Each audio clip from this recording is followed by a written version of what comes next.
Hello everyone, welcome to Renal Rehabilitation Laboratory. This is you, a physical therapist. This time, I'd like to talk about this question. What is the detail of physical activity which is recommended for all the adults? There are many recommendations of physical activities and many people want to know the detail of it. So, let's learn about it.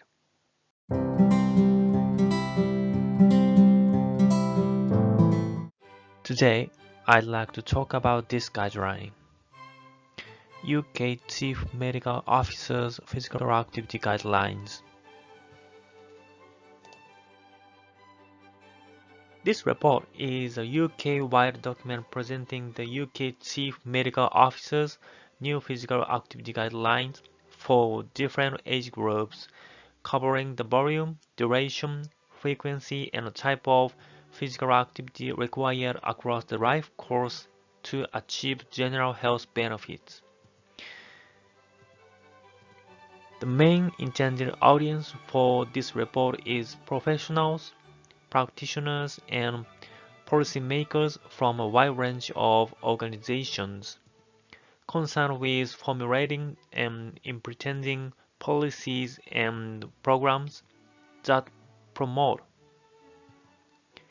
physical activity, sport, exercise, and active travel to achieve health gains. Regular physical activity provides a range of physical and mental health benefits. For example, it provides benefits of prevention of falls, fatality for older adults. Benefits are accrued over time, but it is never too late to gain health benefits from taking up physical activity. In general, the more time spent being physically active, the greater the health benefits. However, the gains are especially significant for those currently doing the lowest levels of activity, fewer than 30 minutes per week, as the improvements in health per additional minute of physical activity will be proportionately greater. There is no minimum amount of physical activity required to achieve some health benefits.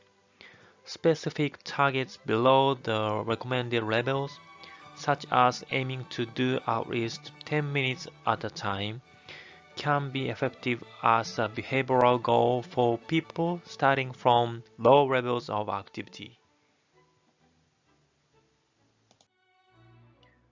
Small bouts, which are fewer than 10 minutes, accumulated over the day and week, will also provide benefits.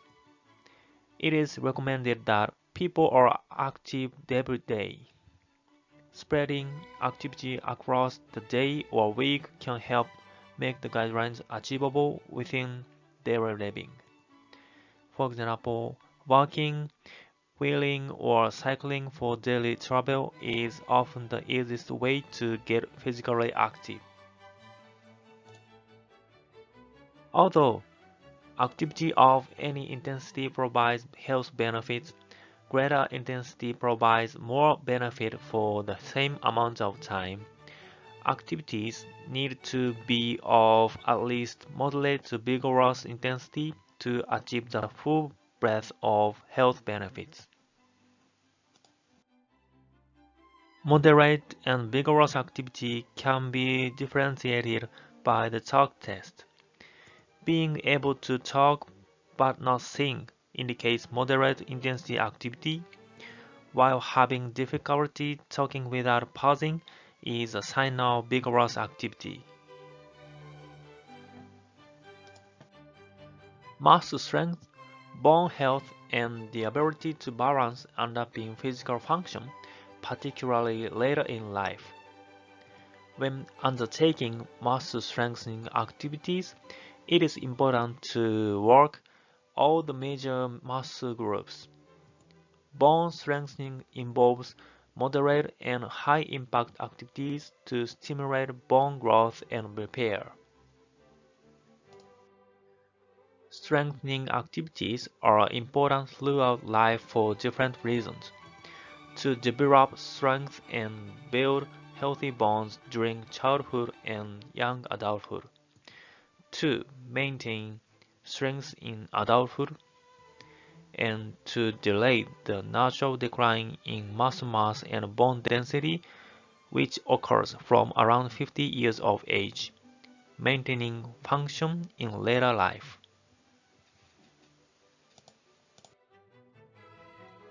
Inactive and sedentary behaviors are those which involve being in a sitting, reclining, or lying posture during waking hours, undertaking little movement or activity, and using little energy above what is used at rest.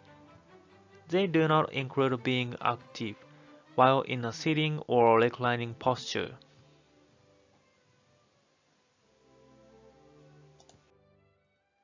Periods of inactivity or sedentary behavior are an independent risk factor for poor health outcomes and should be minimized when possible.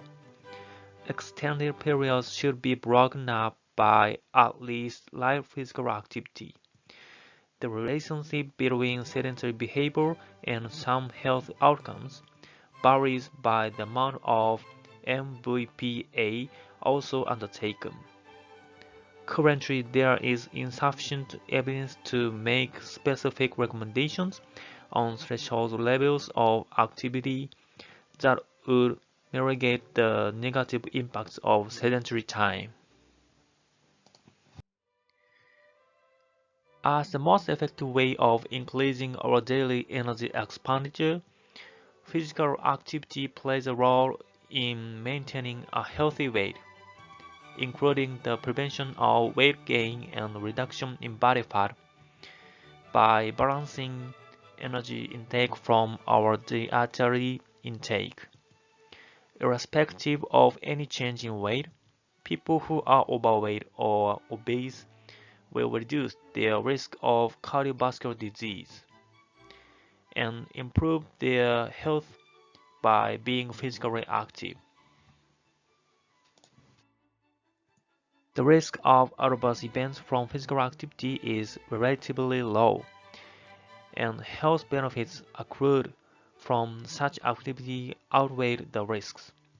Fear of injury or exacerbating a health issue can be a barrier to undertaking activity, especially for those who are not regularly active, are disabled, have a health condition, are pregnant, or are older or afraid.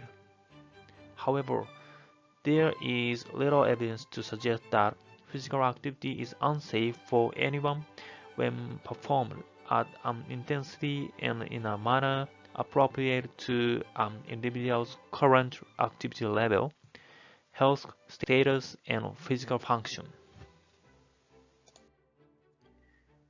There were no evidence exists that suggests appropriate physical activity is a risk for disabled adults. It concluded that any myths about physical activities being inherently harmful for disabled people should be dispelled. Regular physical activity contributes to the key determinants of health aging: good physical and mental function, opportunities for social interaction, a sense of control over and responsibility for one's own health and well-being, and managing or coping with disease symptoms and functional limitations. There is now also emerging evidence that increasing physical activity contributes to improving social functioning and reducing loneliness and social isolation. There is strong evidence that physical activity contributes to increased physical function, reduced impairment, independent living, improved quality of life in both healthy and frail older adults, and physical activity in later life can help treat and offset the symptoms of a range of chronic conditions. Since the UK physical activity guidelines specifically for older people were published in 2011, new evidence has strengthened and reinforced the main elements of those. Older adults should participate in daily physical activity to gain health benefits, including maintenance of good physical and mental health, well-being, and social functioning. Some physical activity is better than none. Even light physical activity brings some health benefits compared to being sedentary, while more daily physical activity provides greater health and social benefits. Older adults should maintain or improve their physical function by undertaking activities aimed at improving or maintaining muscle strength, balance, and flexibility on at least 2 days a week. These could be combined by sessions involving moderate aerobic activity or could be additional sessions aimed specifically at these components of fitness. Each week, older adults should aim to accumulate at least 150 minutes of moderate intensity aerobic activity, building up gradually from current levels. Those who are already regularly active can achieve these benefits through 75 minutes of vigorous intensity activity or a combination of moderate and vigorous activity to achieve greater benefits. Weight-bearing activities which create an impact through the body help to maintain bone health. Older adults should break up prolonged periods of being sedentary with light activity when physically possible, or at least with standing, as this has distinct health benefits for older people. This is a summary of this video. First, older adults should aim to accumulate at least 150 minutes per week of moderate intensity aerobic activity. Second, 55 minutes per week of vigorous intensity activity or a combination of moderate and vigorous activity has achieved greater benefits. Third, older adults should undertake activities aimed at improving muscle strength, balance, and flexibility on at least 2 days per week. That's all. Thanks for watching. What do you think about this topic? If you have any ideas, feel free to write it on the comments. See you next videos.